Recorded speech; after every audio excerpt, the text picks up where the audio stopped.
¿Cómo vino de onda? ¿Cómo actuó la gente en ese momento en el arranque de 1857? Sí, la fiebre era endémica, la fiebre amarilla, en Río de Janeiro.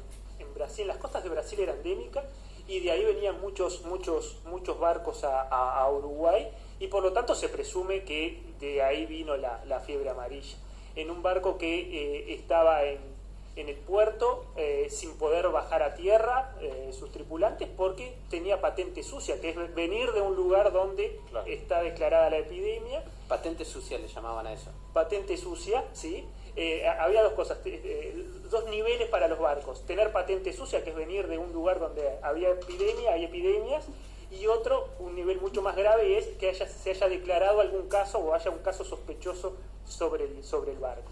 Entonces, bueno, estos tenían patente sucia, no podían bajar, y sin embargo había contrabandistas, gente que intercambiaba, que vendía y compraba, y es presumible que ellos hayan contagiado y ellos sean las primeras víctimas. Igual fueron culpados, ¿no? Más allá de lo presumible, fueron señalados, está bien, después lo vamos a contar. Sí. Claramente, era un momento donde no se sabía siquiera si se contagiaba la fiebre amarilla. Había quienes decían que no era necesario que los barcos no bajen sus tripulantes, ni que haya ningún tipo de cuarentena, porque no se contagiaba, surgía de los miasmas que había en la atmósfera.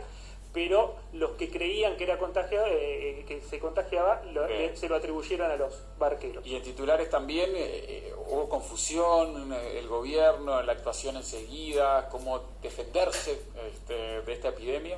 Sí, no se sabía cómo comunicarlo, no se supo, se bajó muchísimo la dimensión, la magnitud del evento. Nunca se le dijo públicamente fiebre amarilla, se decía las fiebres que asolan las costas brasileras, y en algún momento se lo llamó fiebre gástrica grave, que fue como el nombre Fiebre gástrica grave. Exactamente, que se le dio para no mencionar directamente fiebre amarilla, que tenía una connotación muy fuerte, y de hecho durante toda la epidemia no se la llegó a nombrar de esa manera. Bien, ahora nos metemos con aquellos contrabandistas que fueron al bergantín danés y aparentemente introdujeron en Montevideo la fiebre amarilla, también con ese cuadro de Blanes icónico, pero pintado muchos años después por otro episodio que no era justo del momento de la epidemia en Montevideo. Gabriel, 1857, esto ya lo vimos en el ciclo de historia del Uruguay, pero bueno, breve repaso en titulares de aquel 1857 bueno, en Montevideo. Sí, es un momento, Montevideo, porque no se expande más, pero el país todavía no tiene un estado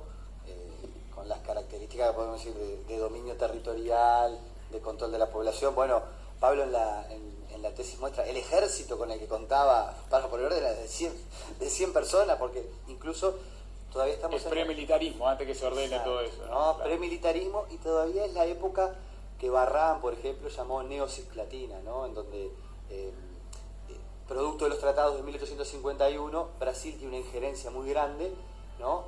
Y el gobierno, por la debilidad presupuestal,